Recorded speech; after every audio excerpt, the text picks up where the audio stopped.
नमस्कार। Justice for Nirbhaya में आप सबों का स्वागत है। चलिए, आज भी मनीष रंजन की जमानत याचिका पर सुनवाई अधूरी रह गई। अब कल फिर सुनवाई होगी। कोर्ट कितना दबाव में है, आप मनीष रंजन के जमानत याचिका की सुनवाई के तारीख पर तारीख से आप समझा जा सकता है। अरे, कोर्ट को बेल नहीं देना है, रिजेक्ट कर दीजिए, रिजेक्ट कर दीजिए, क्या रखा है। लेकिन जिस तरीके से एसआईटी और सीबीआई कह रही है कि इनके खिलाफ कोई एविडेंस नहीं है, इसको हम जेल में रखना नहीं चाहते, कोर्ट वहीं फंसी हुई है कि अनुसंधानक कह रही है कि हमें जरूरत नहीं है और कोर्ट पर दबाव है, इसको जमानत मिलनी नहीं चाहिए, चाहे जिस तरीके का दबाव, वकीलों का आर्गुमेंट का दबाव हो या फिर जो एक सोशल मीडिया पर जिस तरीके से खबरें चलती हैं उसका दबाव। स्वाभाविक तौर पर हम लोगों ने तो देखा है कि जिस खबर की मीडिया ट्रायल होती है, जज साहब थोड़ा असहज जरूर हो जाते हैं। तो इस केस में तो हाई प्रोफाइल मीडिया ट्रायल हुआ है, तो मीडिया ट्रायल का असर कहिए या फिर कोर्ट रूम के अंदर जो वकील का जो एक प्रेशर ग्रुप है उसका असर कहिए, जो भी वजह हो, लेकिन जमानत याचिका पर इतने दिनों तक सुनवाई होना है। और जब जिस दिन जमानत याचिका पर सुनवाई होती है, एक नया इश्यूज पे चर्चा होनी शुरू होती है। अरे, सवाल अभी बहस हो रही है कि जमानत मिलनी चाहिए या नहीं मिलनी चाहिए, सीधा बहस है। तो उस पर तो बताइए कि मनीष रंजन होली में भी उसको बेल नहीं दिया गया, होली भी उसका जेल में गुजर गया। खुद पहले दिन जज साहब जेलर और बाकी सबको नोटिस जारी किए थे कि भाई किस परिस्थिति में इसको आप जेल में रखे हुए हैं, जब कोई रखने को तैयार नहीं है। अरे भाई, जब सीबीआई इस केस को ले लिया और सीबीआई इस केस में अपने केस में इसको प्रोटेक्शन पर नहीं ले रहा, प्रोटेक्शन पर, तो फिर आप कैसे जेल में उसको रख रहे हैं भाई? अब तो इसकी एजेंसी बदल चुकी है। हाँ, पॉस्को एक्ट में आपके कोर्ट में ये मामला सीबीआई ने दिया है, तो उसके बाद आप अब जो करें, लेकिन पूरा कोर्ट किस तरीके से सहमी हुई है जरा आप समझ सकते हैं। खैर, वो नहीं है। आज हम आपको एक चालाकी दिखाते हैं और यही चालाकी समझने की जरूरत है। हम इस तरीके की बात इसलिए कर रहे हैं कि कॉन्फिडेंस लेवल देखिए, गजब का कॉन्फिडेंस लेवल है भाई, लोगों को मानना चाहिए। आरा में ब्रह्मेश्वर मुखिया के पोती के मामले में पोती का जो कॉन्फिडेंस लेवल था, जिस तरीके से वो कह रही थी, कोई सोच भी सकता है कि झूठ बोल रही है। क्या कॉन्फिडेंस लेवल था, फलाने तारीख को मेरा पीटी, फलाने तारीख को मेरा मेंस, फलाने तारीख को मेरा इंटरव्यू, फलाने आदमी के बोर्ड में इंटरव्यू, विराट कोहली से जुड़ा हुआ सवाल हमसे क्या नहीं भी है, धौलपुर हाउस से लेकर क्या क्या नहीं बताई। मतलब एक से एक कलेजा वाला आदमी का कलेजा ठर्रा जाता कि भाई सवाल जिस तरीके से जवाब दे रही है कैसे ही गलत कर ठहराया जाए इसको, लेकिन रिजल्ट सामने आया। तो आज वकील साहब भी कुछ उसी तरीके से दिखे। जरा एक बयान सुनिए, तब फिर वकील साहब का हम पूरा बयान सुनाएंगे। पहले एक बयान सुनिए, वकील साहब क्या कर रहे हैं। उस परिजन के हवाले से कह रहे हैं, जो परिजन अपनी बेटी को 2 साल से अधिक समय तक जिसके यहाँ रखे हुए था, जो गांव उसी के मनीष रंजन है, उसका पड़ोसी ही है, पड़ोसी गांव का रहने वाला है, मृतका के पड़ोसी गांव का रहने वाला है, और उसकी वजह से वो यहाँ रखे हुए थे।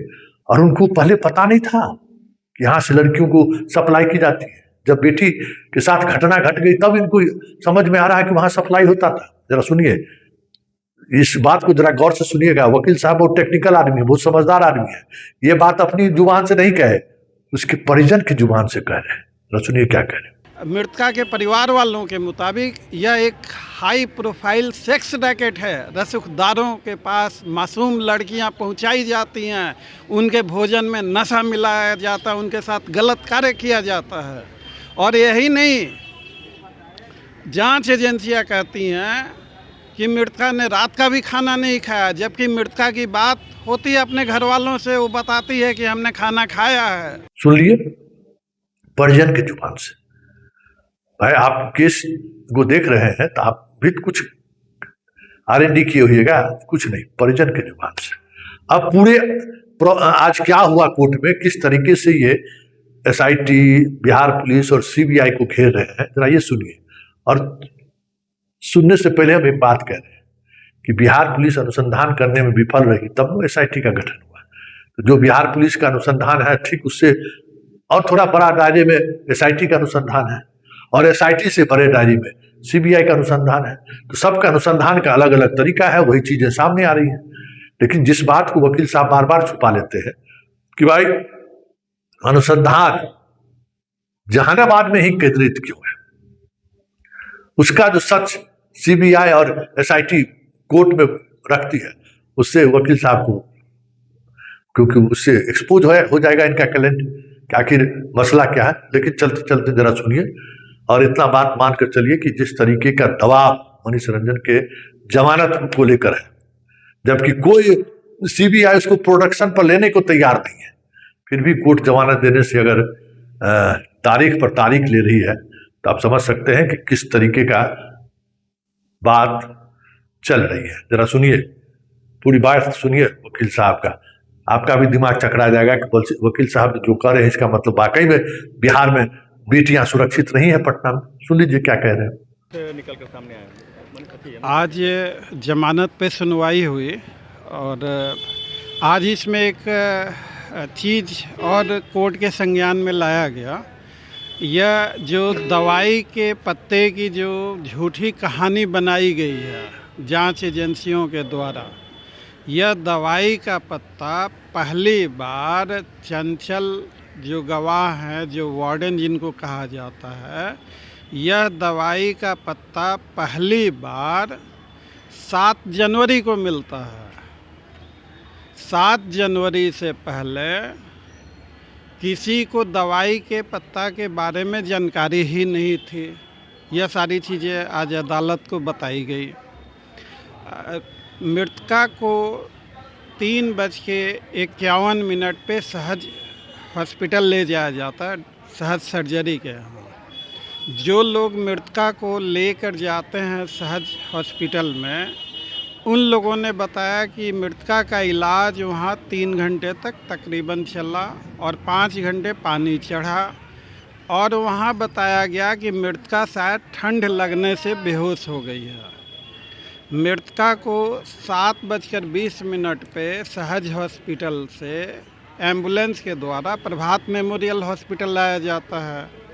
तो 7:20 तक कहानी थी कि मृतका ठंड लगने से बेहोश है।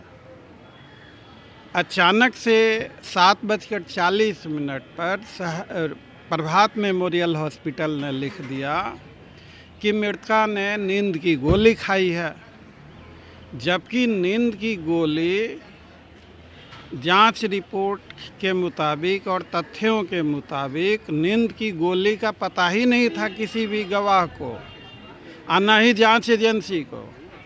नींद की गोली मृतका के कमरे से बिछावन के नीचे 7 जनवरी को मिला है।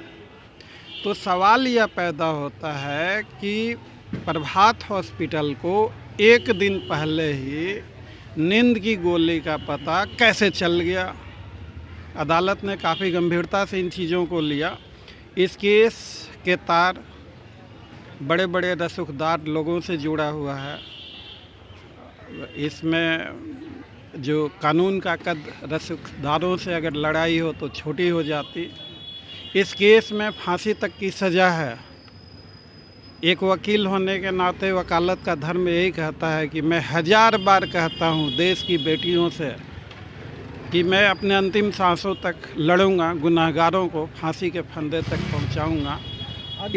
इससे ज़्यादा मैं नहीं कुछ कह सकता। मामला अदालत में विचाराधीन है। सवाल किया है कि 2 महीने हो गए और अब तक मौत का कारण पता नहीं चला है।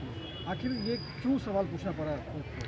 मौत का कारण पता नहीं चला है, यह एक अलग बात है। मौत का कारण पता लगाने की कोशिश ही नहीं की गई जांच एजेंसियों के द्वारा। मौत का कारण पता नहीं लगना यह एक दूसरी बात है, लेकिन मौत के कारण को पता लगाने की कोशिश ही नहीं की गई। जिन डॉक्टर साहब ने पोस्टमार्टम किया उनको डॉक्टरी के कागजात नहीं दिखाया गया। सबसे बड़ी बात यह है कि सहज हॉस्पिटल में बेहोशी का कारण था ठंड लगना। अचानक से बेहोशी का कारण नशे की गोलियां खाना हो जाता है, जबकि नशे की गोली खाने का पता ही नहीं था किसी को। नशे की गोली पहली बार मिली है 7 तारीख को। और यही नहीं, जब आप ये पूछ रहे हैं तो ये भी जान लीजिए, प्रभात हॉस्पिटल के डॉक्टर जया ने, जो गायनेकोलॉजिस्ट हैं, उन्होंने ये कहा कि बच्ची के साथ कोई भी सेक्सुअल असॉल्ट की घटना नहीं हुई है, जबकि पोस्टमार्टम में बच्ची का लेबिया मेजोरा और लेबिया माइनोरा पे ब्रूज है, जो कि फोर्सिबल पेनिट्रेशन को दिखाता है।